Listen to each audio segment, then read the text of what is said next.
in doubt and you can't figure it out, just stand on it. Stand on Well, if your mind's confused, you don't know what you're gonna do, then but stand on it. Stand on Well, if you've lost control of the situation at hand, grab a girl. National anthem. Glenn Gould out of Hubbard, Ohio, the 1988 NASCAR Winston Racing Series Northeast champion, has his American Title and Trust 1992 Buick Regal Body Port City chassis machine on the front straight to do honors very shortly here with our national anthem. The playing of our national anthem.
Thank you, and we're ready to go racing. I do want to remind everybody that we'll take the first of 2 laps, the fastest lap counting. He was one of those drivers yesterday during practice that was one of the fastest cars. We'll be watching this automobile carefully. The car a little bit loose through turns 3 and 4. Comes around to take Ron Brunt's white flag. First lap time comes in at. It's a good one, 17:57. We'll see if he can improve on that. Yesterday, about 17:4, fastest time. Rick gets a car a little bit loose in the middle of the turns. He's on it, loose is fast. Let's see what happens. 17:29, he picks it up. So Rick Miller looking very good at 17:29. He sets an early mark. Here comes Rapid Rich Duker. This car is a Port City perimeter chassis, meaning there's no offset in it. It did belong to Gary St. Amant. He bought it from St. Amant over the winter. This car Gary St. Amant took to the win of the 1990 All-American 400 at Nashville 2 years ago. And Rich Duker takes the white flag. First lap comes in a bit slow, 18:28, as the Charger from Chippewa Lake, Ohio will have to pick up the time if he wants to make a challenge on the early mark that Miller has set. Oh, through the turns, the car pushing a bit. Duker comes around to pick up the checker. He gets into the 17-second mark, 17:97. We are posting the time on the center scoreboard for those of you in the front straightaway. Here he comes, the defending track champion, finished second in the NASCAR Winston Racing Series points last year from Hubbard, Ohio, the Double G, Mr. Glenn Gould. Gould with this Port City chassis completely refurbished from last year, the machine he took to the track championship and a Gatling's Late Model Division, a 1992 Buick Regal Body. Oh, it's a good one, race fans. 17:45, second fastest. Can he break the 17:29 of Rick Miller and set the fast time here so far in time trials? Oh, he gets a little bit squirrely in 3 and 4. Let's see if this slows him down or not. Here he comes. Slower this second time around, 17:55, and the Miller crew wipes the sweat off their brow and they keep their fingers crossed. They still hold the top time.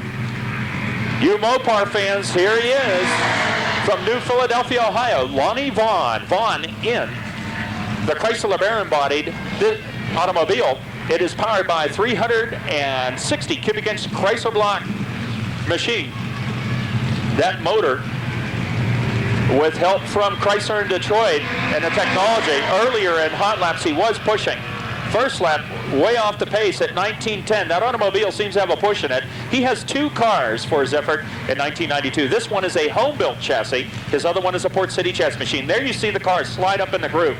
The front end wanting to go to the wall. It is pushing.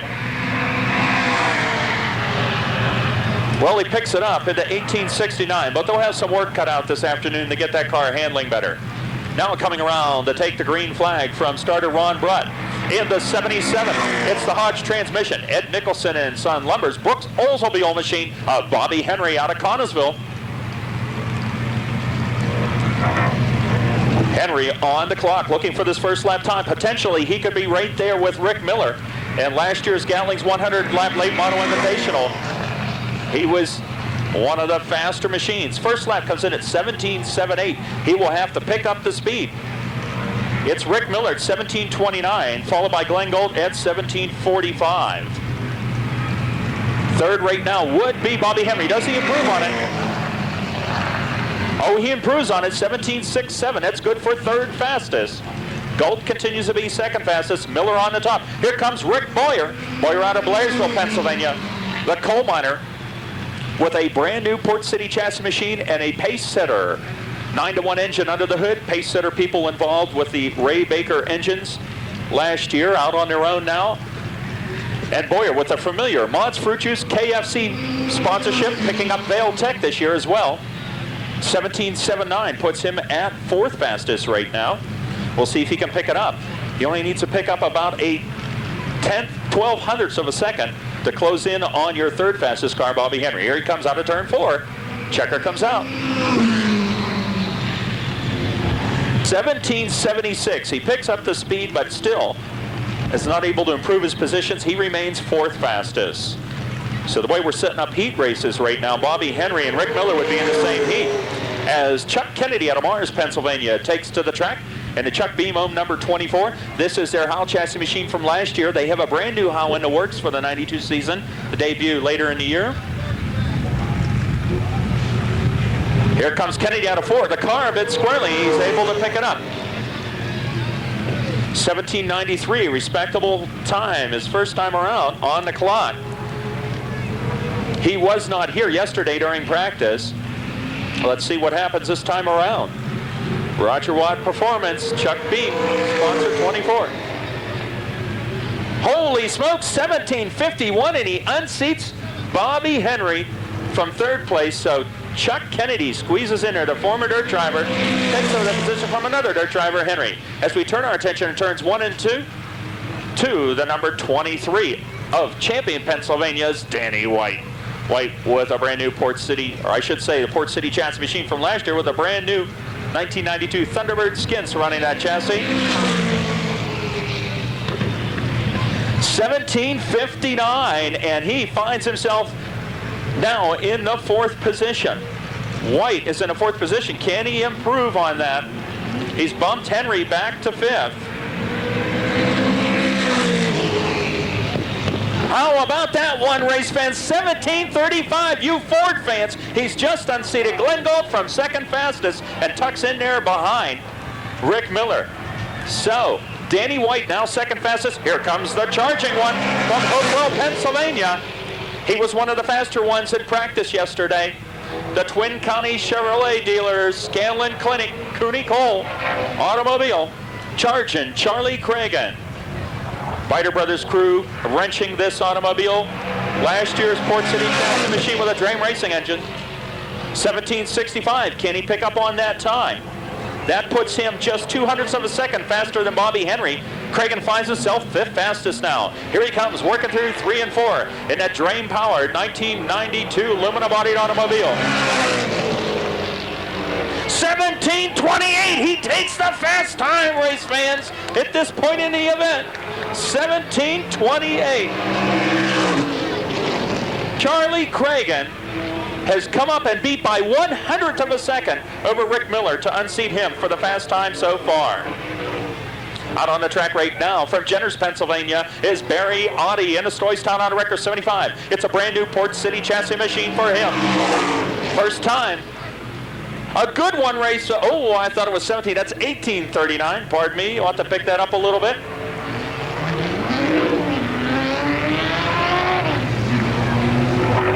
comes out of turns 3 and 4. Audi with a Drame racing engine under the hood.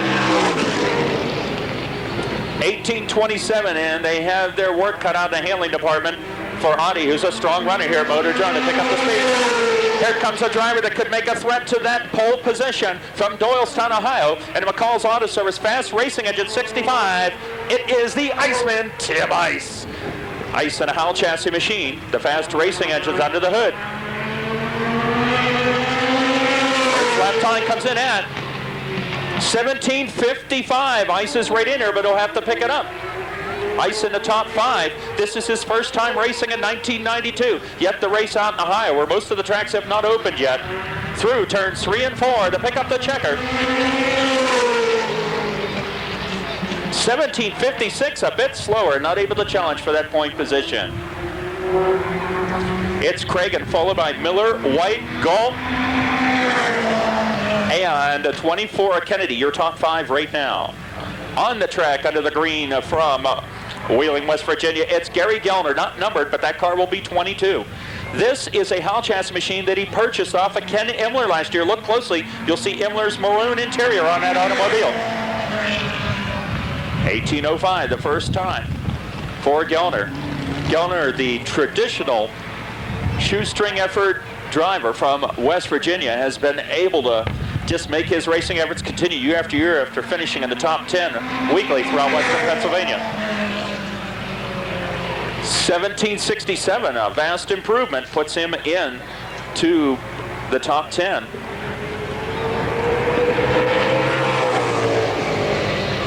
Next driver on the clock out of White, Pennsylvania, it's Chucky Kessler. Kessler to Midway Parts and Service. Kessler Lumber, 91. He has 2 cars for his effort in 1992 and has teamed up with Bob Kossel and Company out of Kossel's Racing Center in Connellsville as a team car. This one in the Gatling's late model division. First time is pretty good, 17:76. Let's see if he can pick up on it. Again, the mark you want to shoot for is 17:28, held by Charlie Cragen.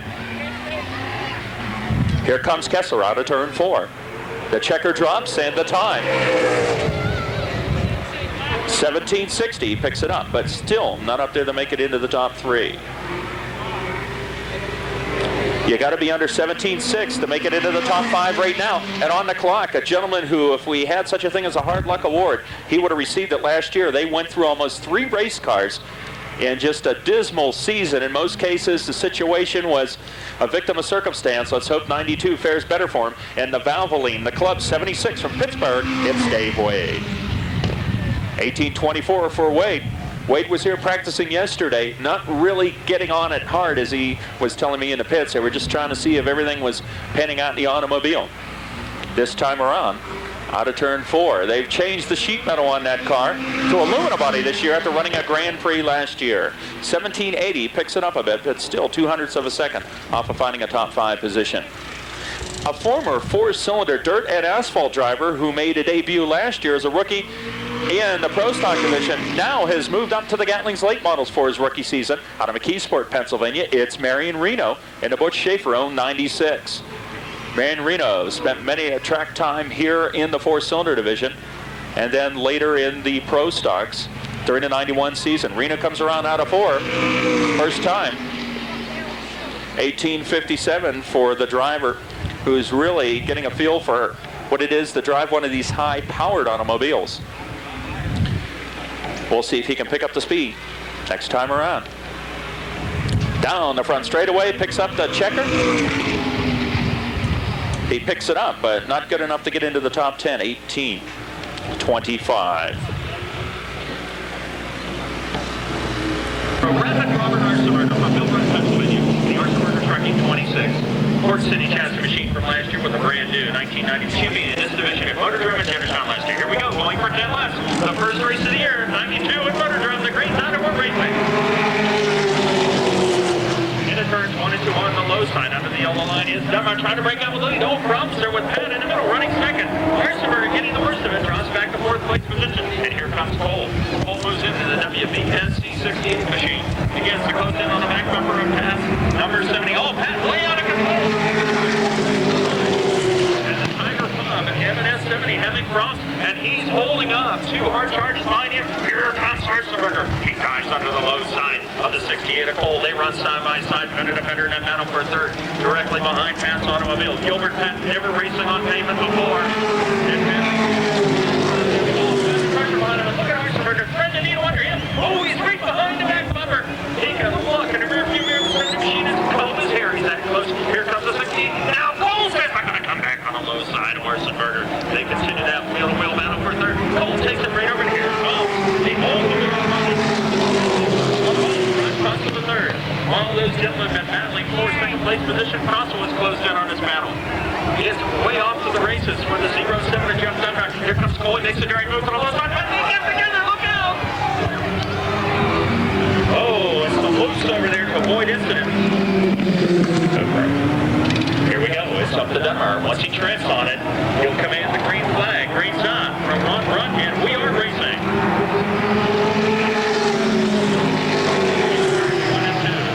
WVSC Radio 68 of Cole pressures the back bumper of fellow Somerset driver Jeff Dunbar. Dunbar in the VNS Express, Bruning Brothers 07 trying to hang on to that point position. A former Castleport City chassis machine of Dunbar. Martinberger made able to close in on his 68 of Cole. Now he starts to do it down the back straight. Still plenty of time in this event for position change. And that battle for the point position. Bradley Cole working the middle groove out of turn 4. Dunbar continues to stay low in the dirt.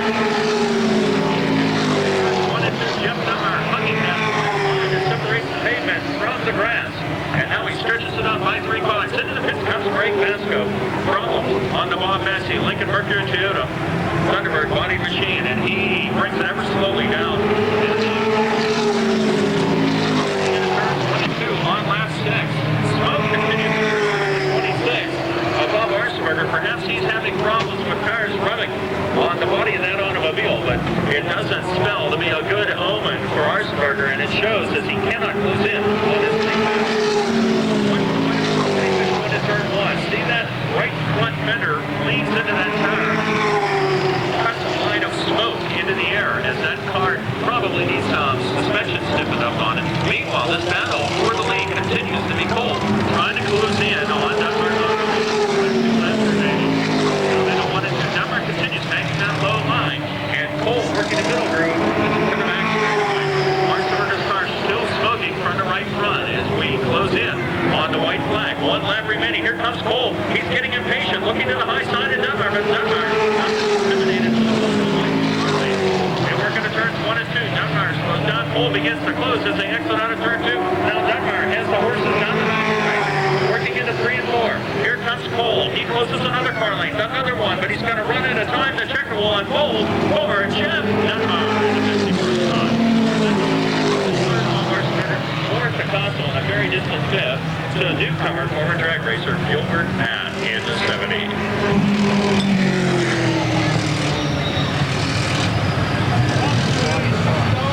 I mentioned out of Jenners, Pennsylvania, Brian Hottie. That's Barry's younger brother. Very competitor in the Gatling Plate models. 66, 55, Al Angelica Jr. moving up to this division, and the 33 of John Komarinsky. Here we go, out of turn 4, green's up, 10 left, we're pulling for it. Ooh, we're 3-1. Into turns 1 and 2, keep your eyes on it. 3-1 as the field separates out. The top 3 positions, single file, we're still side by side. The battle for fourth, not back straightaway. Oh, Mignon shut off by the 0-5. Out of turn 4, it continues to be Heminger, followed by Jock in second. Third place is running fourth is Michael 25.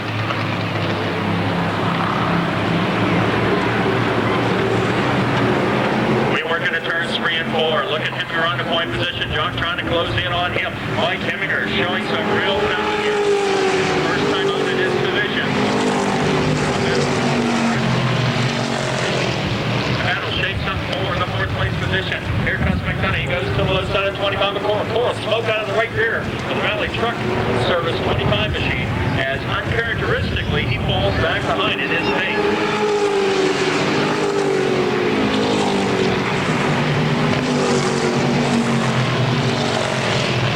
Down the back straightaway, the 72 of Mike Heminger. North Star Equipment Machine continues on the point position. Here comes Jock.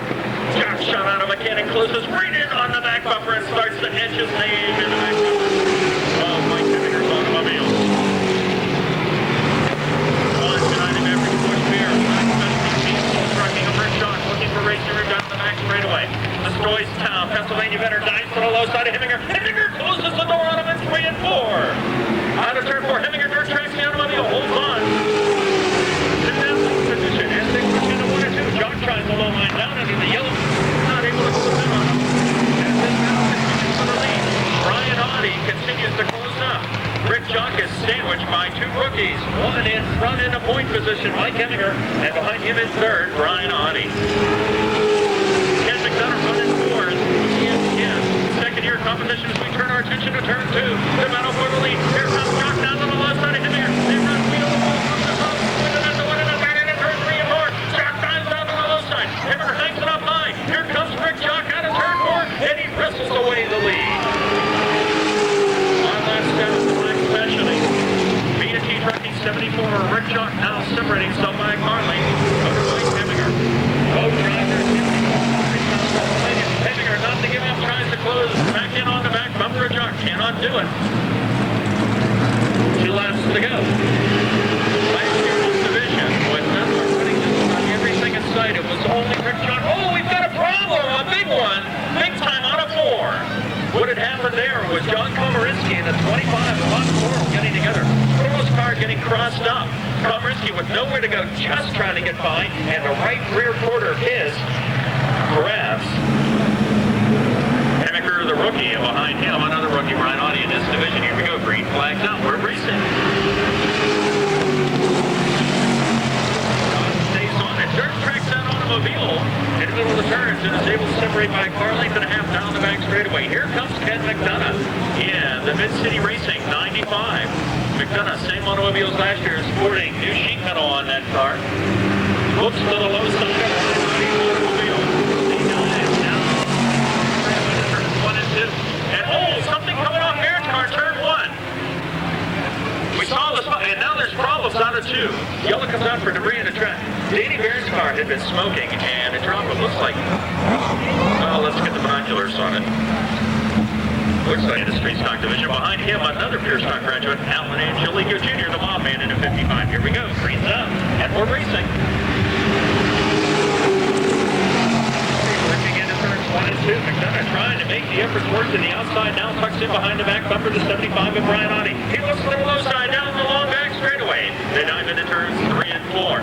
The battle is for third place position. Here comes McDonough. He dives down under that yellow line and picks up the third place position with 1 lap to go.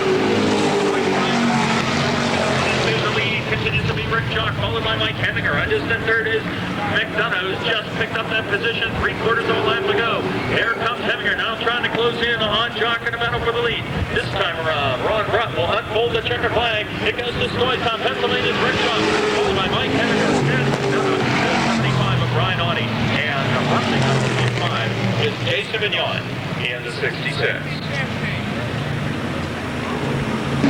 Very Audie to the Stoys Town on record 75 and the inside back row, and Charlie Bandis orchestra horsepower, Gulf flanking him.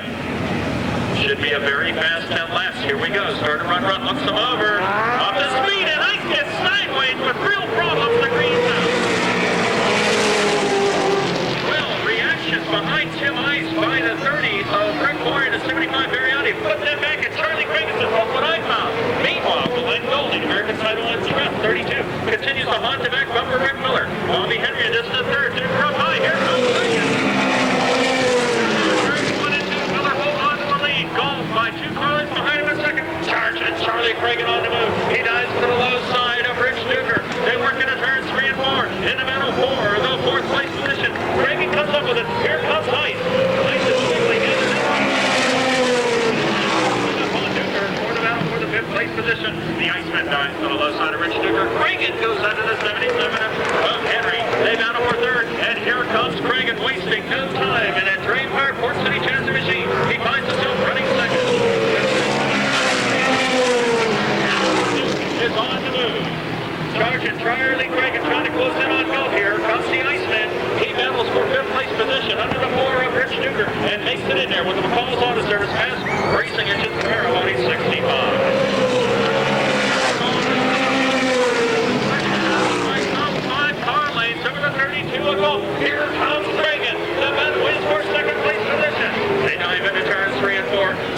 Charlie Cragen and a cast of fire equipment. Twin County Chevrolet dealers, aluminum. Looks to the low side of that Buick. Position. Ice tries to move under the 77 of Bobby Henry in a battle for fourth as we got one going for the second place position in turns 3 and 4. Tim Ice still trying to work the low side of Henry. Henry fades up that car, pushing it into the turn. Problem, but Ice is not able to take advantage of it. Now he does out of turn 2. Henry right there with the horsepower holds off. Likewise, the 42 of Reagan trying to do the same thing on Gold as we have 2 separate battles going on to this racetrack.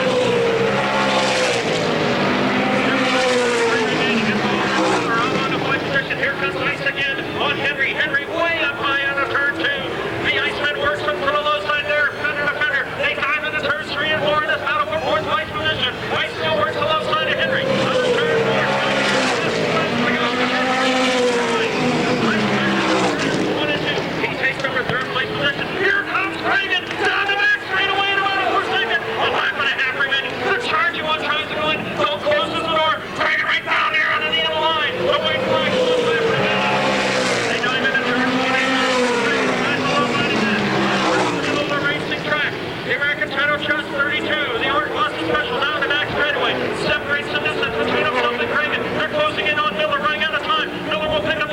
Here's the battle for second. It will be gold.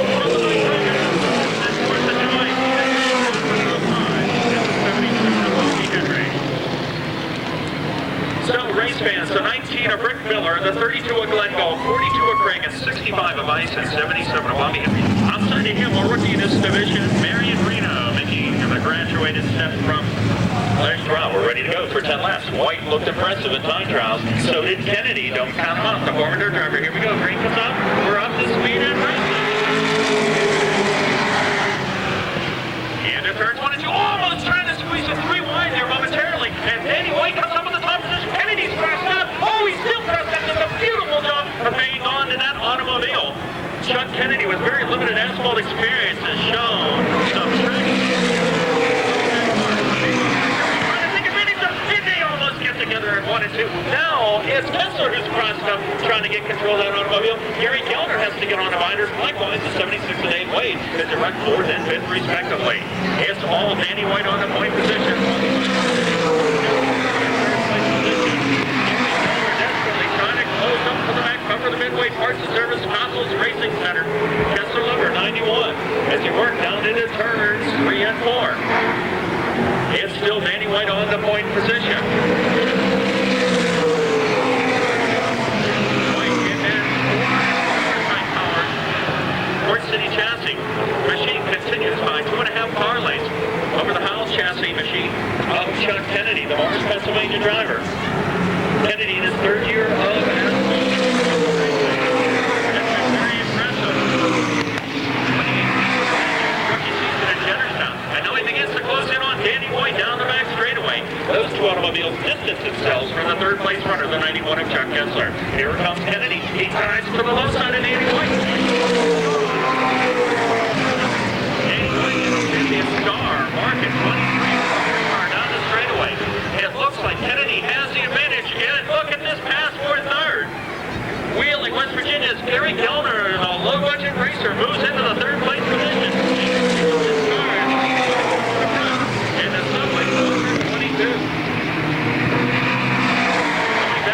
Position battle way. It looks like Kennedy has the handle in the middle of the turns, but White really has the horsepower down the straightaway. There's Kennedy closing up again, and White out right straightaway. Coming off the turn, Kennedy with an advantage. Now Kennedy's really able to bounce off this turn. Horsepower to keep the straightaway speed with Danny White. White on the point position, but Chuck Kennedy threatened to make an inside move on him. Time is running out. Here comes the 4th place position, getting by. Chuck Kessler's machine. Kellner is desperately trying to reel in these tops. Running out of time. Into turns 3 and 4 for Danny White. This time around, the white flag out. Chuck Kennedy's trying to make a move to the low side once again. And we're down to the third. White closes the door on Kennedy. Kennedy still works the low side. Here we go, race fans. A lap and a half remaining. Could we have a horse race? Chuck Kennedy down to White. White closes the door. And they get together, race fans. Look out!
Butch has raced with us before. Outside of him, a guy that's just going out there to have some fun today, Paul Bush. In a 42, he runs in the Pittsburgh Circle Track Club Senior Series. He's out there having some fun today. And in the 78, he can see them all, race fans. It is Diamond Dave Dragovich. And the base are out. We're ready to go racing. Sean Beam on the point. And the Baron Trucking 28. Here we go. We pick up the speed. Green comes out, and watch this. Mufflers on these cars. Listen to the tires squeal now, race fans. Oh, no squealing, but we're 3 wide. And Durkis comes up with second. Look at Bickerstaff go to low side. Oh, up to the outside. We're still 3 wide. Bush sneaks through. The 71 of Mark Griffith almost running out of room with Courtney Block in a 23. Block, a former pit crew member of Gary Gellner's automobile, out there racing.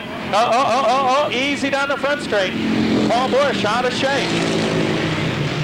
We continue green flag racing. All the actions in the battle of the pack, and back of the pack, I should say.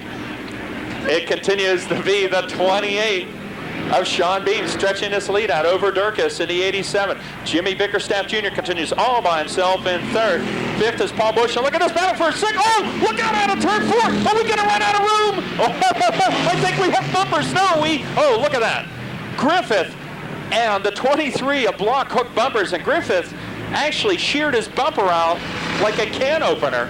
And we continue green flag racing. Bush, who had some good running going out there, has slowed off the pace. Now picks it up on the back straight.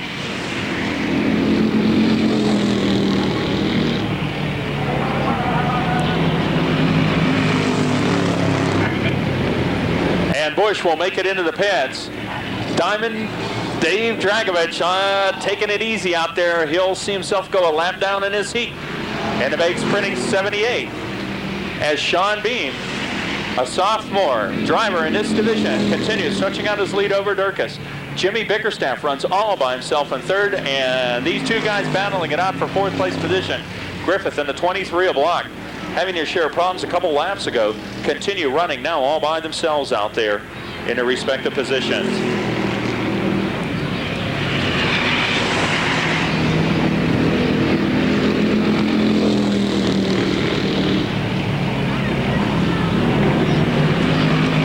Mark Griffith down the front straight, Somerset, Pennsylvania driver. A former dirt enduro driver. Used to run at the Meyersdale Speedway in his rookie season on the pavement with this 76 Monte Carlo. Heads down into turn 3.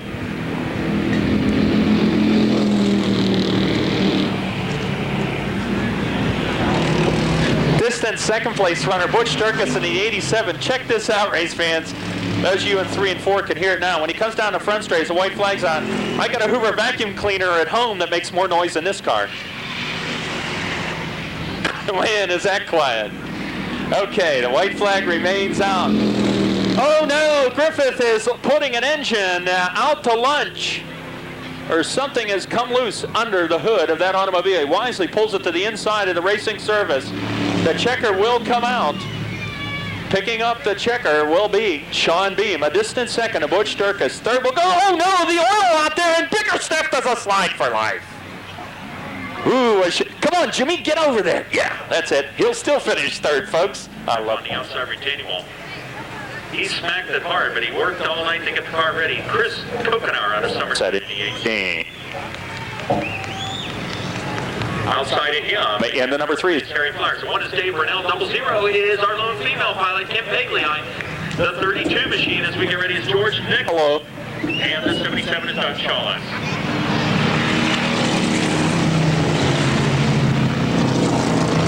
And the turns 1 and 2 taking off the lead. Oh, look at it. Oh my, we've lost the wheel. Oh, well, I don't know about this one, race fans, but Chris Kokenauer in 2 days has lost 2 wheels. We'll try this restart again. Starter Ron Brutt looks him over. He unfolds the green. We're up to speed and racing. Here we go. Doug Shawless out there in the 77 in scratch position will come up to Kim Pagley's car. Kim in the 00, a registered nurse out there high flying with the gentleman. And down the back straightaway, we have 3 gentlemen that really may lose that status as close as they're running. But it's a 32 machine moving out there of George Nicola out of Pittsburgh. and he moves in to the third place position. A man who's never seen pavement in competition fashion till this afternoon, but Dave Brunell backs right in under him and takes the high-tech Hobbies machine up to the third place position, begins to close on Tim Stump, and takes that 65 Chevelle and shoots it back into the third place position. Sets his sights on Larry Lee Heminger. The double L goes into turns 1 and 2, and in our star equipment, 76 with almost a quarter lap lead on Brunell. Let's see if Brunell can close in on him. We'll get the stopwatch on and see if the gap is being closed. Meanwhile, it's a good battle for third down the back straight. Stump finding his rear view mirror full of 2 automobiles. Harry Flowers and the Earnhardt look-alike number 3 automobile. And the 32 of George Nicola continues running in 4th place position. The distance between Larry Lee and the 1 of Dave Brunell is exactly 3.3 seconds.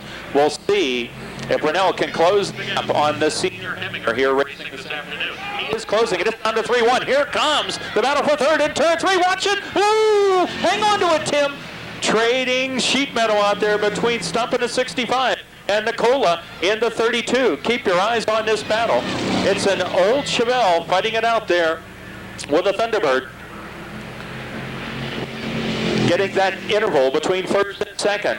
Brunell trying to close in. He does. It's down to 2.5 seconds. Here comes Harry Flowers. Flowers in a battle for 4th place position. Dives to the low side of Nicola. And Harry Flowers, a sophomore pilot in the pure stock division on the pavement, moves up to the 4th place position. Sets his sights on Stump 65. It was 3.6 seconds at one time between Heminger and Brunell. Distance. Now it's down to 2 seconds. It becomes a question. Can Brunell make up that distance in the few laps that are remaining? Meanwhile, out of turn 4, Harry Flowers has telltale signs of smoke coming out of the left front wheel assembly on that automobile. Watch it in turns 1 and 2. The number 3 up high. Flowers hanging on to it, cannot make the effort on Stump as they continue to battle for third. The white flag's out this time around. Brunell can see ahead of him Larry Lee Heminger, but he cannot close in time, I don't think. Here's Brunell with a superhuman effort. The flying sign painter's on the move down the back straightaway. A half a lap remaining. Will he have an opportunity to battle for the lead? He dives to the left side. Larry Lee Heminger right there. Slams the door. Brunell right there knocking. He tries to move. Will he go to the outside? Oh, Heminger holds it up. Uses up the racetrack and hangs onto it for the win. Brunell finishing second. Here's a distant battle for third. Harry Flowers able to get by for that position. Stump holds on to 4th. Nicola finishes out the top 5. And out of 4. Easy, Doug. Holy smokes, Doug Shawless way up into the track dry material. He's going to fight the wall to the passenger side of his automobile. But he was able to. The beautiful Bendick Holes pace car. Continue pacing the field around, and you'll see some of these cars shuffling back and forth to scrub some heat into the tires, and also to scrub off any of the truck rubber that is accumulated on the surface of these Goodyear racing sleds. That's on our field. Here we go. The Bendick Holes Cutlass pace car Into the pits. We're coming on turn 4. 50 laps. The green comes out. We are at the speed and racing. Turns 1 and 2, a battle for the lead. Miller up high, down low to 24. Kennedy, big drag race down the back straightaway. Look at this one, race fans. Kennedy doesn't want to give it up. Miller's trying to close the door. They touch. Oh, hold on to your hats. We come out of 4. We're still green flag racing. Growler, 91 Tesser. Everything settles down on the first lap. Miller takes over with the lead. Harry Gellner settles in the 3rd place position. Chuck Kessler is 4th. Here comes Ice up in the 5th place position. Tim Ice, a crafty veteran in races of 50 laps or longer distance. Also the gentleman behind him, Glenn Go. Keep your eyes on those automobiles. Miller continues in this snake train down the back straightaway with the lead, and the Jim Dolan is Chevrolet 19, followed closely by the Yuma Auto Service 24 of Chuck Kennedy. Here comes Ice diving to the low side of the 91. Oh, he gets up, brings it back on one. Kessler running in 3rd, and Ice is knocking on the door in the battle for 4th place position. Tim Ice down the back straightaway has been threatening to the low side of the black and gold 91 of Chuck Kessler. Kessler up high again. Here comes Ice down to the low side. Ice cannot take advantage. Gary Gellner runs all by himself in 3rd. Finds a crop of automobiles beginning to close up on his back bumper. down the back straightaway into turns 3 and 4. It's all Rick Miller, followed by the 24 of Chuck Kennedy. There goes Kessler way up in. The car bobbles, and here comes Ice. Ice makes through to the low side. On lap 5, Tim Ice makes a move for the 4th place position. Kennedy right there doesn't want to give it to him. And a floodgate opens to the low side. I should say of Kessler's automobile, not Kennedy. The 3rd place position automobile holds tight. Ice now moves up to the 4th place position. Glengo through for 5th. And here comes Cragen. Kessler's hung up to dry. And now Bobby Henry makes the move as well. On lap 6, it's Rick Miller, followed by Chuck Kennedy, Gary Gellner, Tim Ice, Glenn Gold, and a 42 of Sergeant Johnny Cragen. Cream rising to the top here. Bobby Henry makes it through. Here comes a 23 from the back of the field. Oh, we got a spin in turn 2. Marion Reno spins in turn 2 to bring out the yellow. Once he matches down on the go button, we're racing. He keeps the pace. Slow through 3 and 4. Kennedy right there. Now he gets on it. Up the green, and we're racing. Here comes Gellner. Takes advantage on the restarting Kennedy. Floodgate, look at this. Chuck Kennedy having problems coming up to speed, race fans, and Gary Gellner sneaks through. Now Kennedy gets back on it. Here comes Glenn Gold. Gold goes to the high side of the 65 of Ice. He has them blocked in. Gold has Ice boxed in, and he no, Gary Gellner takes advantage of it. Kennedy falls back to 3rd, and Gold gets the best of it. He's now in 4th, getting past Ice. Cragen trying to do the same thing on Ice. He goes to the outside. Here comes Bobby Henry. We got a pack of automobiles running all over the racing circuit. Kennedy trying to hold off the pressure from Glenn Gold. Is right on the back bumper of Gary Gellner. Gold now looks to the low side of Kennedy's automobile. They dive into 3 and 4. Kennedy closes the door. He gets together with Gold. A beautiful job by Kennedy. Hold on to it, but Gold gets through. A floodgate opens up on Kennedy. Ice gets through. Now Cragen trying to do the same. Getting up in an upper group. Here comes Bobby Henry through. And Chuck Kennedy in 3/4 of a lap has gone from 3rd to 7th place position. Geingold wastes no time attacking the 2nd place position, running 22 machine of Gary Gellner. Makes a move down the back straightaway. And now Glenn Gold is running in the 2nd place position.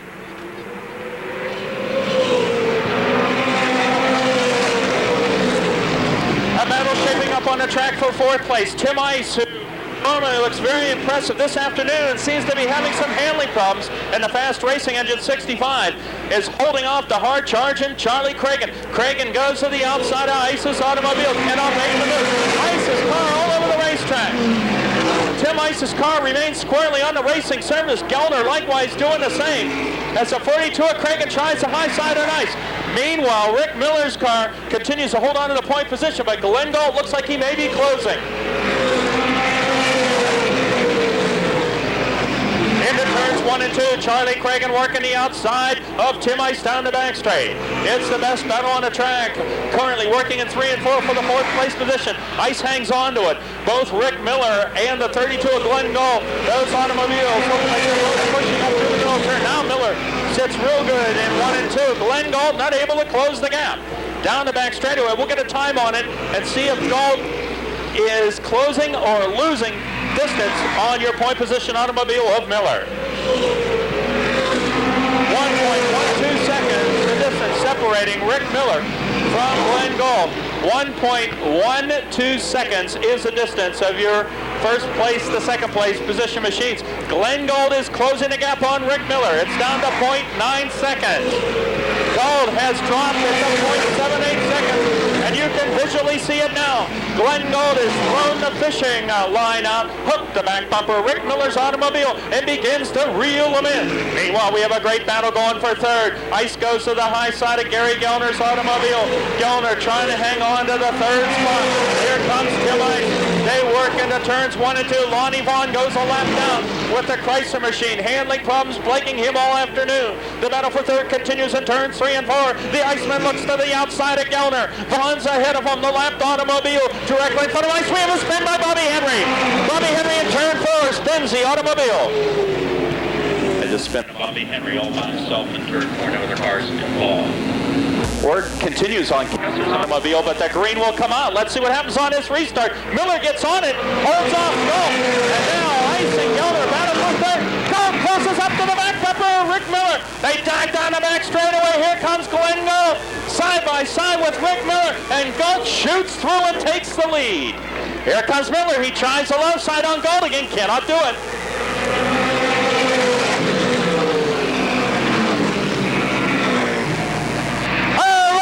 Turn two, Cragen and Ice getting together.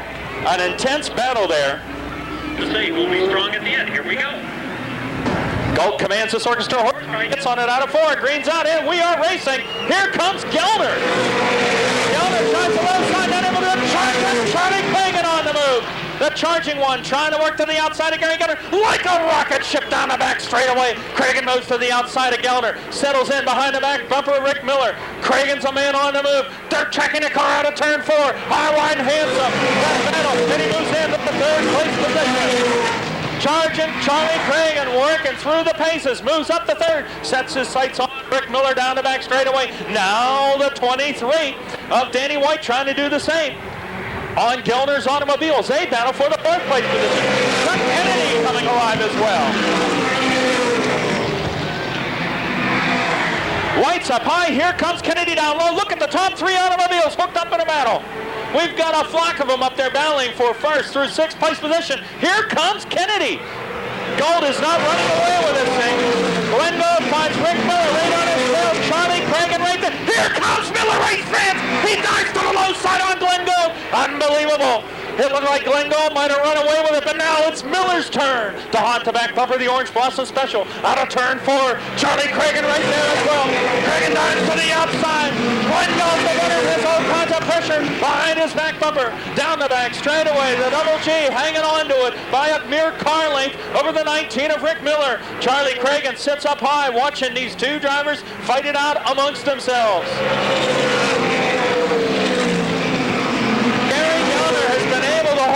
Fourth. What an impressive run for the Wheeling, West Virginia driver. Gelder hanging on to fourth in the former Ken Imler car. Out of turn four, the top three automobiles, you can throw a blanket over them. Halfway, 25 laps down, 25 remaining. Here comes Rick Miller again on Galt. They're trying to make it side-by-side races. They dive into 3 and 4. Miller to the low side on Galt, and Rick Miller trying to take over the lead. Out of turn 4, it's a drag race, and Miller takes over the point position. Rick Miller re-inherits the lead from the Orange Blossom Special. Charlie Cragen sits tight on Galt's car. Now he tries the low line on Glenn Galt. Miller with a daring low side move, able to pick up the point position once again.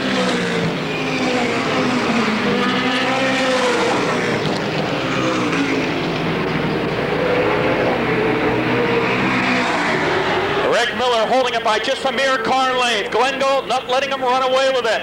Galt, a crafty veteran, may sit back, let the tires go down and try an effort on Miller. It looked like Miller did that to Galt. Meanwhile, Cragen is one you can't leave out of this event. Charging Charlie Cragen is a man you just can't count out as he's in striking distance on both these automobiles, and how impressive Gelder continues to run all by himself in the fourth place position. In the back of the field, Tim Ice trying to make his way up through, but cannot do it. He's got by a few automobiles, but there's some good runners in a three-car battle in front of him. In turns 3 and 4, this battle for the top 3 positions. Miller's on the point. Glenn Galt, and now Cragen tries to low side on Galt, cannot make the move. Galt holds him off.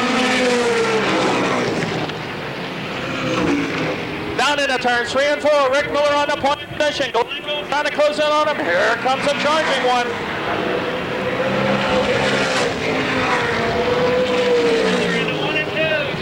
Charlie Cragen in the middle. Down back straight away. Irony of ironies, those top 3 position cars are all powered by Drame racing engines right now. Drame racing engines powering the top 3 automobiles.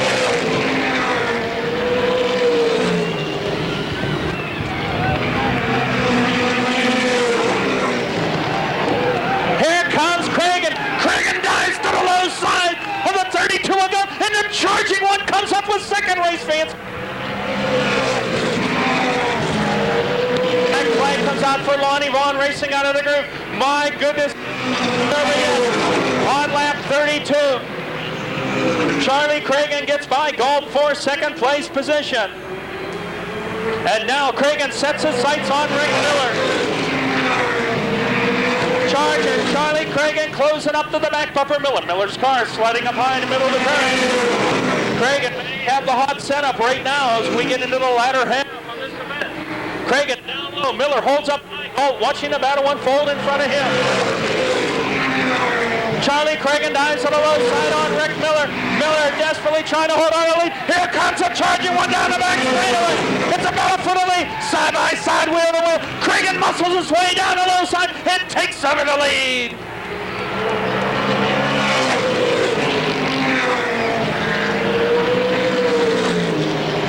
Charlie Cragen takes over the point position, but it is a question of tire wear. Can Cragen hold on? Will the tires stay on that automobile? Miller and Galt right there. Galt's the man with the experience on the pavement. You'll have to keep an eye on him to see if tire wear becomes a factor. Any driver will tell you on the pavement, once the tires go away, you're done. So right now, all three of those automobiles look to be pretty even in competition. Cragen with the lead now. Here comes a 19 of Miller trying to close back up on him once again. Charlie Cragen into turns 1 and 2. The 2 car length advantage over Rick Miller.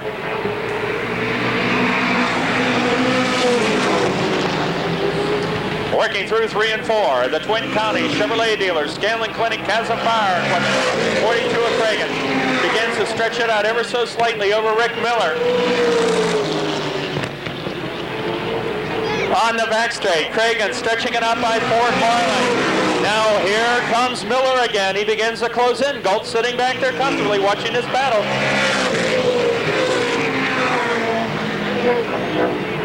Race fans, only 10 laps remaining in this event, and I do not believe this lead pack will catch up to this flock of automobiles down the front straightaway, because that would certainly play in to the strategy of this event in this fight for the top position. Cragen and now Miller get around the lapped automobile of Marion Reno. The yellow comes out. Oh my goodness. In turn 3 and 4, Danny White spins, and the drama yet to unfold is another caution. It is up to Cragen. Let's see what he does with it. Out of turn 4, he keeps it slow. Now he gets on it. Out of turn 4, he stays down low. Up high goes Miller. Takes out well racing. Looked like he was going to make a high side move on Miller. Couldn't do it. Down the back straightaway, Cragen pulls out the rocket ship down the back straight by 2 car lengths over the 19 of Miller. Miller begins to tighten it up in the turns, race fans. Out of turn 4, here comes Miller glued to the back bumper. Cragen out drags him on the straightaway. It looks like Miller has the handling in the turns, but Cragen has it. Oh, look at this! Gellner trying goal. Gary Gellner, the shoestring budgeted driver, on the move. Tries a battle for 3rd place position with Glenn Gold. Oh, what an impressive run this afternoon for Gellner. Down the front straightaway, Gellner continues that move. Meanwhile, it's all Cragen up on the point position. Rick Miller running second. Gary Gellner threatening on the 32 of Glenn Gold down the back straight in that battle for 3rd. Gellner has his work cut out. The crafty veteran holding on to that middle group. Here comes Gellner down low, making the car work. Craig all by himself with the lead. Oh, Miller seems to be losing the handle. Out of turn 2, Gellner coming alive. Down the back straightaway. It's a drag race into turn 3. Gary Gellner trying to squeeze in. And Galt's able to hang on to the group. Gellner still working on the low side. Gary Gellner still working on the low side of this racing surface. Dives down low once again. It's all Cragen's race on lap 6 remaining. The battle is for 3rd. Here comes Chuck Kennedy. We have a problem. We have a problem in turns 1 and 2, but we can green flag racing. The yellow comes out, race fans. On. It looks like the rear end might have let go on that car. Field tightens up out of 3 and 4. It's up to Cragen. Let's see what happens. Green comes out. We're up to speed end racing. Here we go.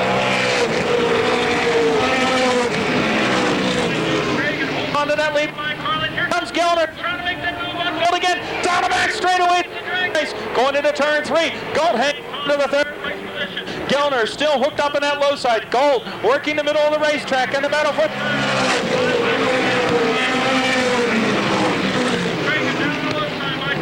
It's Rick Miller right there in striking distance. Gary Gellner now slips a car length and a half off of Galt. Galt begins to turn up the wick with only 5 laps remaining. Gellner cannot make the move.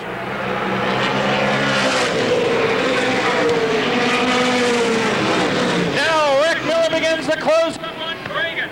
But Cragen has all kinds of horsepower coming off the turn. They dive into turn 3 and 4. Charlie Cragen working with a half a car length lead. This time around, we work on that.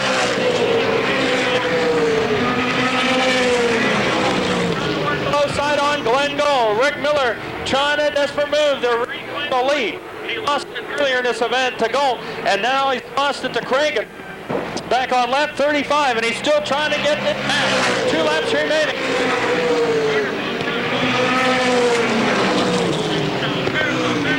Signaling 2 laps remaining. Working into turn 3 and 4. Cragen continues on the point position. Rick Miller's really going to have to pull some out of bag and tricks this time. He's going to take the lead. 1 lap to go in this event, and everybody's starting to stretch out now. Cragen holding on. Down the back straightaway, Cragen really stretches it out. Everybody's separating here in the final lap. It'll be George and Charlie Cragen to take the first 50 lapper of the year, followed by the 19 of Rick Miller, the 32 of Glenn Gold. An impressive run for Gellner and Cook, and an equally impressive. Rounding out the top 5.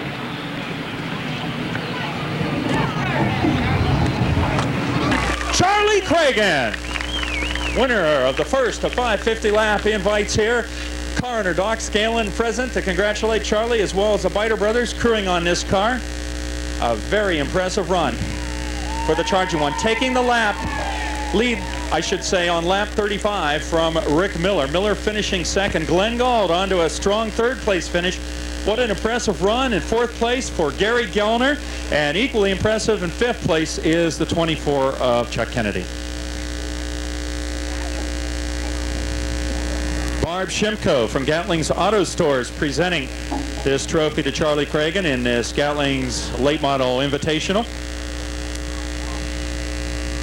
And we'll get an opportunity to talk to Charlie shortly. Coroner Doc Scanlon over here. Hey, Doc, come on over here for a second, partner. How about that? Start the season early with a good one. You got one in the books here, my friend. Yes, there's nothing like breaking the ice right off the go. I hear you on that. The boys really did a heck of a job working all winter, where they deserve all the credit in the world, and you all saw Charlie drive, and boy, what more can you say? If the car's right, he'll bring it in for us. We love him. I hear you on that. You know, this track, you've always been fast here, but it's been nothing but headaches. There's certainly been no shamrocks surrounding this car in seasons past. Oil plugs falling out, broken timing chains, but not today, boy. He was strong all the way. Yeah, that was very rewarding. Doc Scanlon, coroner of the Scanlon Clinic 42, the Charlie Cragen pilots. Of course, the Biter brothers are on it. Charlie, hey, come on over here and we'll spend a few minutes behind the mic. It's kind of funny. Congratulations. When I was talking to you in the pits, I said you're going to be strong at the end of that race, boy. You know, it seemed like both you, Glenn Gold, and Rick Miller could have swapped positions numerous times before lap 30. And then all of a sudden, by lap 35, this car, which we've called the rocket ship in years past, certainly became that. Did it feel better for you the longer the race ran? Yeah, it felt pretty good. Right in the middle of the race, it started feeling a little bit better. Got a little bit looser at the end. It still looked like at one point you could run both high and low with that automobile. Yeah, I think I could have. There was a lot of dust on the track. I was afraid to get up there too high. At one point late in the race, Miller did make an effort on the low side. He's a guy that's really coming along there, and that had to concern you too. Oh yeah, he was running good, and so was Glenn and everybody else up there. I'm sure at times you didn't realize how much steam was coming up through there once you got by, and they were still up there fighting away. Congratulations, an outstanding effort here. Charging Charlie Cragen from Hopewell, Pennsylvania, the winner of this first of 550 lap invite.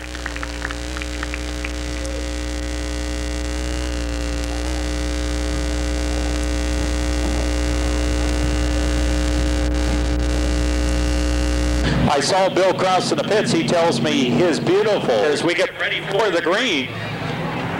And we do get it a little bit confusing here in the line on the track. The green's out. Kelly Shawless out there in the 77, well off the pace. So let's turn our attention to the lead down the back straight. Here it is. Jeff Denver holding on to point position. At 26 of Robert Ersenberger right there. Oh, Cole sounds like he's running on 7 cylinders.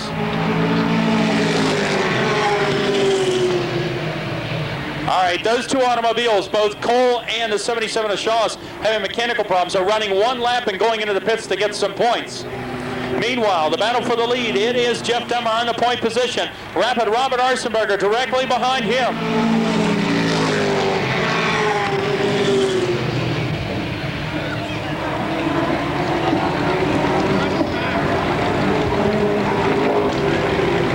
They work into turns 3 and 4. It continues to be Dunbar on the point position. It's a tough break for Bradley Cole. Gentlemen, that can run with the best of them here this afternoon. It sounds like they've dropped the silver on that automobile, and he's just out there trying to pick up an official start.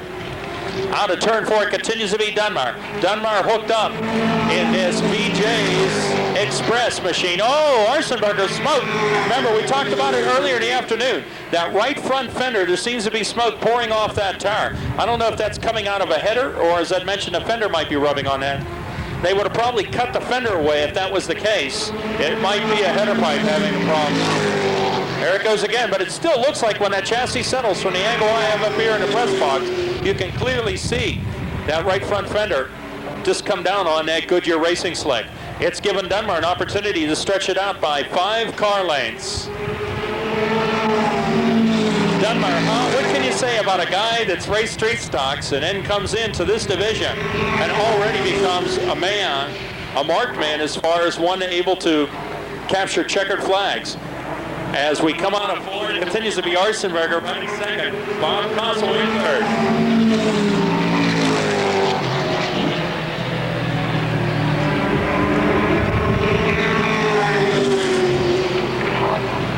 Gilbert Pat running a lot better than he did in his qualifying heat in the 70 as he continues to hold off the 11th of Greg Vasco down the back straight. They battle for a distant 4th and 5th.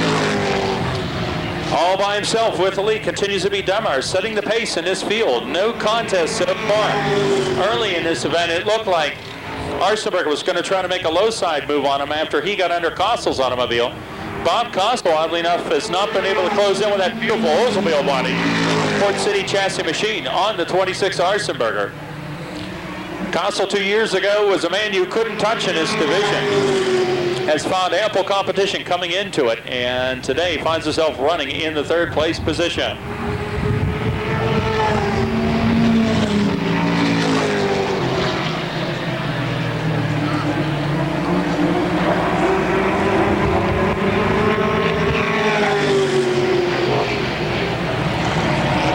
Dunbar continues to stretch it out.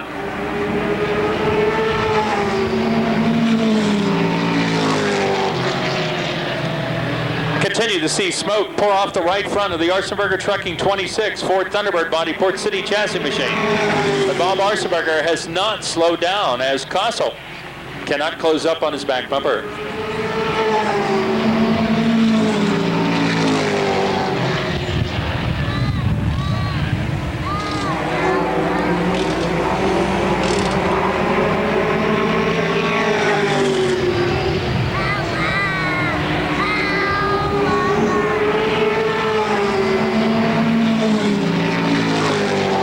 All by himself. You know what? I'm going to put the clock on Dunbar, see how fast he's going out there for a Pepsi Pro Stock machine.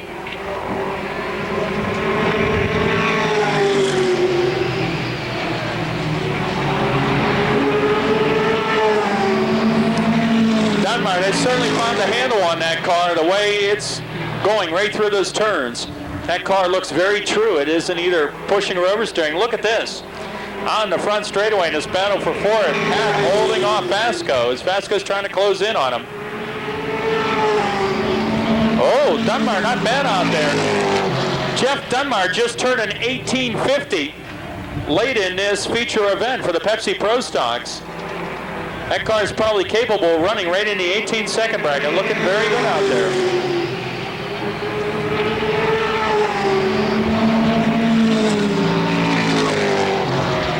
Time running down in this event. Bob Arsenberger now begins to show some slowings down as Kossel begins to close in the gap on him, but I don't think he's going to have enough time to develop a bid for the 2nd place position.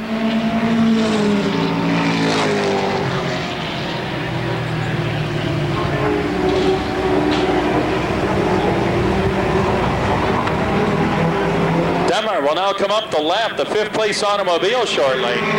2 laps to go for Jeff Dunbar. And Gilbert shows signs of smoke out of the back end of the 70. Pat's car having problems. Smoke is starting to pour out in the turns to the back end of the 70 automobile. They go into turns 3 and 4. Greg Vasco right there trying to make a move on him, and here comes a white flag for Dunbar's coming up on this lap traffic. Jeff Dunbar finds himself a lap traffic too wide in front of him, but he's far enough ahead of Arsenberger that it won't matter. On the back straight, a half a lap remaining for Dunbar. He can literally coast around at this point. Let's see what he does with it as Gilbert continues to pour smoke out of the automobile. The checker will go on for Jeff Dunbar. 2nd goes to Arsenberger. 3rd to Kossel. This battle for 4th, Gilbert Pat down the back straightaway. And he's stretching it out over Greg Vasco, and it looks like Pat, in his debut on the pavement, in Oval Track Racing, will pick up a 4th place position.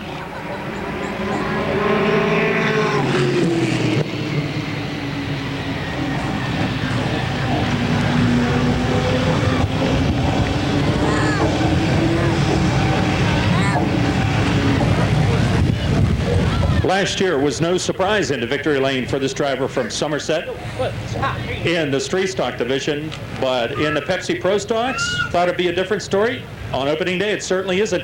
A familiar face once again, this time in the Pepsi Pro Stocks. How about a nice round of applause for Jeff Dunbar?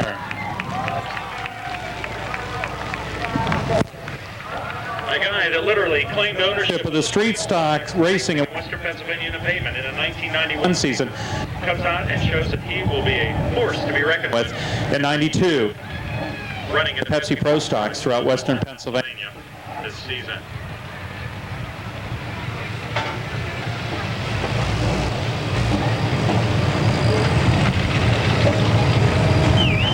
Chuck Hess and his guest Nick from Pepsi Cola here to present. The trophy to Jeff.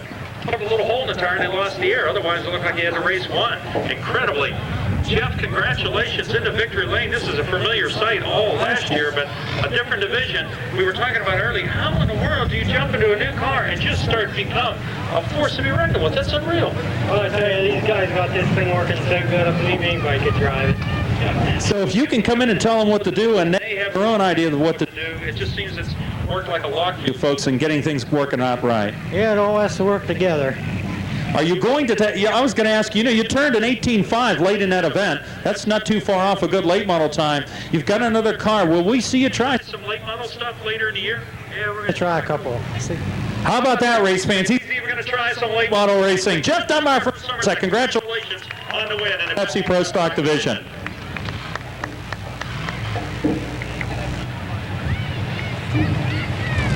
Let's set the field up for you. On the point is Rick Jock. Outside of him is the 72 of Mike Heminger, a pure stock graduate.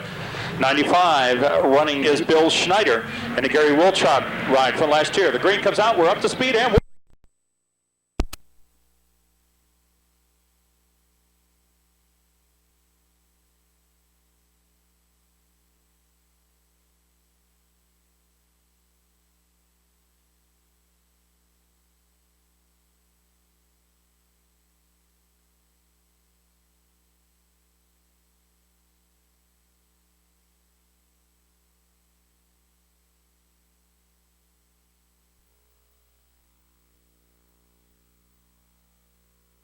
having problems getting up to speed, and he gets out of the way, and everybody does a masterful job of getting by without any incident on the front straight. Taking off with the lead is Rick Jock, wasting no time, separates himself by 4 car lengths over Ken McDonough. Jason Mignon, looking strong in his feature, hangs on to 3rd. Oh, we got a speed out of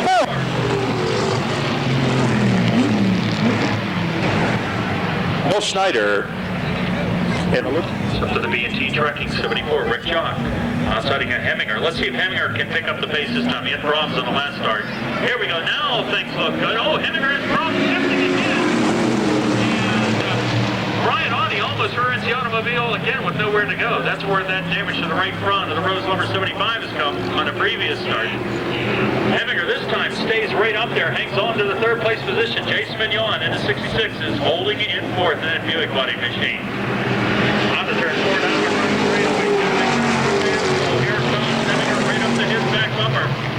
Now John Komarinsky begins to make make a move into Rolling Rock 33. Dives to the low side of 75 of Brian Audie. Komarinsky is on the move, up to 5th place position, sets his sights on Jason Mignon. Here comes Heminger. 72, dives to the left side of 95 of Kevin McDonough. And the Uniontown, Pennsylvania driver refuses to relinquish the bride's main position as they work into turn 3. Rick Jock continues in a point position by some 6 car lengths over McDonough. Here comes the 72 again of Heminger. McDonough closes the door early this time. It doesn't allow that curve to be opened up. Exiting out of turn 2, McDonough slides up high, but Heminger tries the low line, but there's not enough opportunity. In 3 and 4. Jason Mignon all by himself, running in 4th place position. And John Komarinsky tries to close in. Back over to Mr. Stubbs. Budweiser 66. Mignon having problems. Oh, under that automobile. Mignon may be having something let go in that automobile. Now it's cleared up every time he goes into the turn. Look at the smoke pour out of that car. The battle for second continues to be a good one. Heminger trying to work the outside. Oh, and Mignon goes off the pace. Telltale signs of smoke, and the 66 drops out on lap 6. He got black flagged, I should say. Smoking out of oil, maybe sign of fluid on the track, so he was black flagged, disqualified. And he'll have to be put into the pits.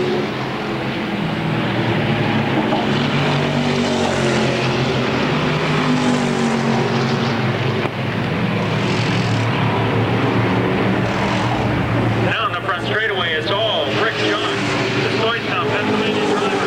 And a great battle is shaping up for second. On and off, that battle's been going on all race long in the Studies Light Street Stock Division.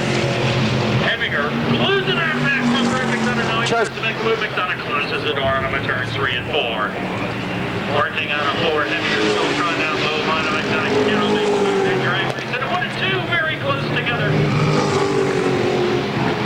Heminger could reach out of the driver's side window and autograph his name on the back of McDonough's car. He's running that close. Now he tries it again, looking for an opening, but no window is available as McDonough closes the door once again.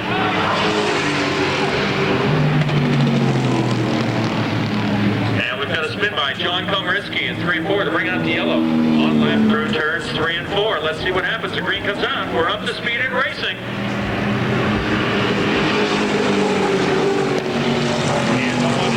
72 Heminger tries the outside to 95. McDonough cannot make the move. Now he dives to the low side. It's a horse race down the back straightaway. Here comes Heminger. The Holder's auto repair machine dives to the low side. Now McDonough tries to close the door. He's running out of room. He has to stay up in the group. Heminger dives to the low side out of turn 4. Big drag race into turns 1 and 2. Heminger comes up in the right main position. Sets his sights on John. Right now, Jock is strapping it on the field as we continue green flag racing. Here comes Heminger dirt tracking the automobile. And the car starts with 72 begins to close right up to the back bumper. Rick Johnson.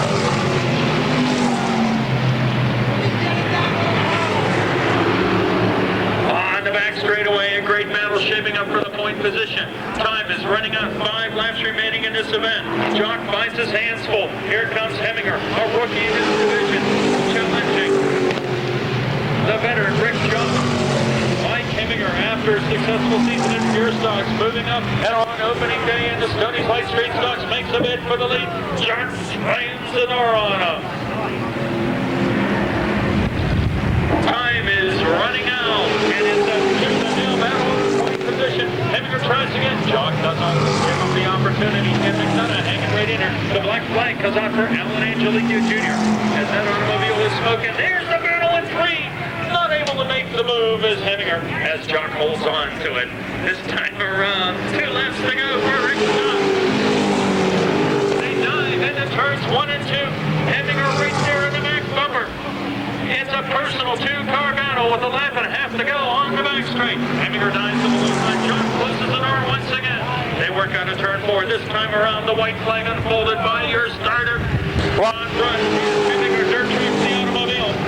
Mike Heminger with the back end of that car fishtailing in an effort to try to muster every effort possible to make a move on Jock. Now he has one last opportunity. They go into 3 and 4.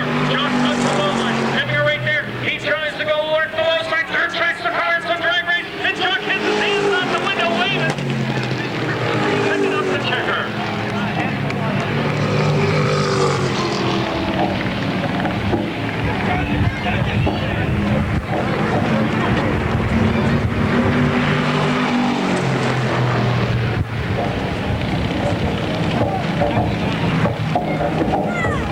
Speedway welcome. Takes the steering wheel off, gets all the safety gear, a quick drink, pops out of the window, and how about a nice round of applause for Stoystown, Pennsylvania's Rick Jock!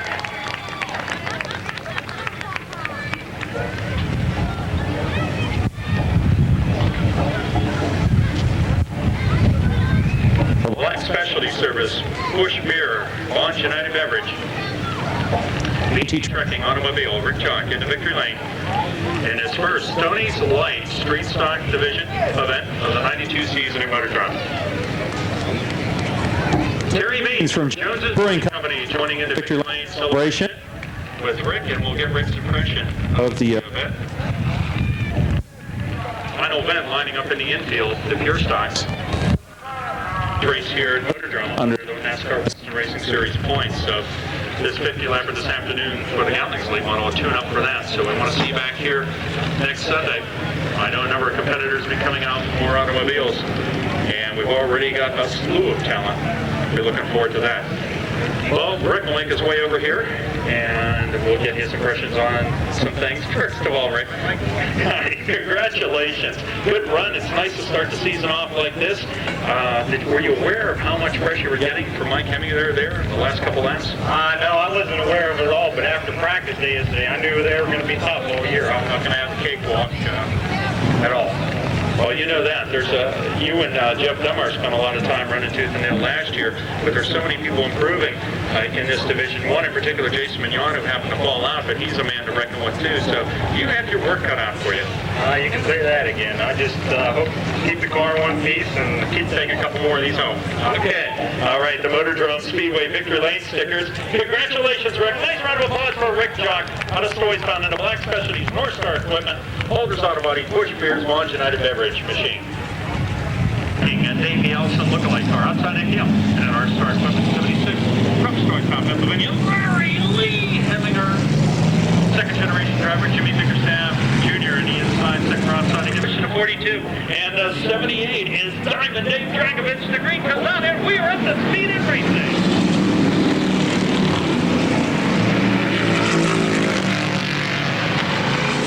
Oh my, it's a horse race up front. Taking over the lead is Sean Beam. Here comes the flying sign painter, Dave Burnell. He moves into the second place position over Larry Lee Hemminger. In turns 3 and 4. Look at the middle of the pack here in 3 and 4. Trying to make it 2 and 3 wide out of 4. Down the front straightaway, Courtney Block and Mark Burton right there. Respectively, and there's the cars all over the place in turn 1 battling for position. The pace is a 24. Machine of Jimmy Bickerstaff Jr., the middle of Ridge Hill High, the driver, having problems, normally a strong runner, and McKinney has slowed him off the pace. He'll be heading for the infield.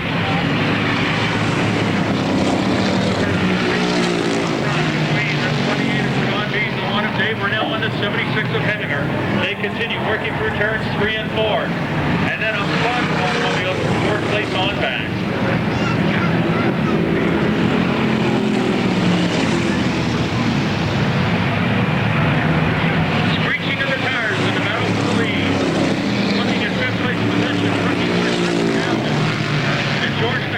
In the 32 is hanging on to his back bumper.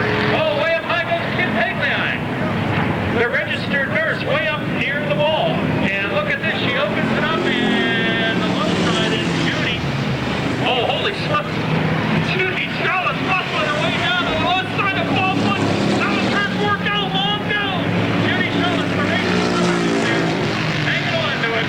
Works into turns 1 and 2. And now she really puts it on the left side. And Paul Bush is crossed up. It's a great battle on the back of the picture, and Dave Dragovich is being clocked by the calendar out there, race fans, in the 78.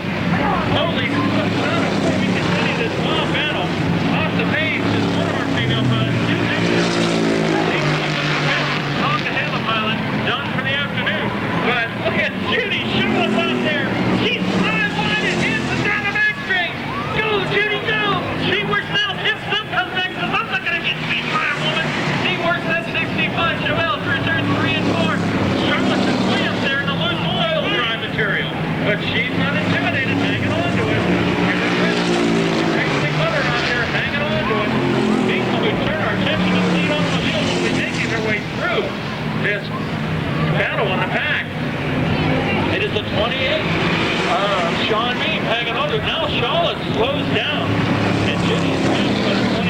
Block and a 42 of Paul Bush, respectively. That car's really slowed down. She's off the pace. Looks like mechanics on a Somerset, Pennsylvania racing on the Judy Solid. Here come our lead automobiles up to lap some cars in front of them. The 28 of Sean B holding on to this lead. Looks to put a lap on Paul Bush's car, and Courtney Block directly in front of Bush. Here comes Bean to the outside of those automobiles. Dave Brunell sees this. He will try to take the opportunity to close again. Bean held up momentarily by the front automobiles in turns 1 and 2. Bean has to go way high and wide on this racing surface to get by the left automobile. And getting someone gets the black flag, she'll have to go into the pit with that disqualification flag. In turn 3 and 4, the battle for the lead continues on the outer groove of this racing service. Bean working out there as they start to thread the needle for the left stretch.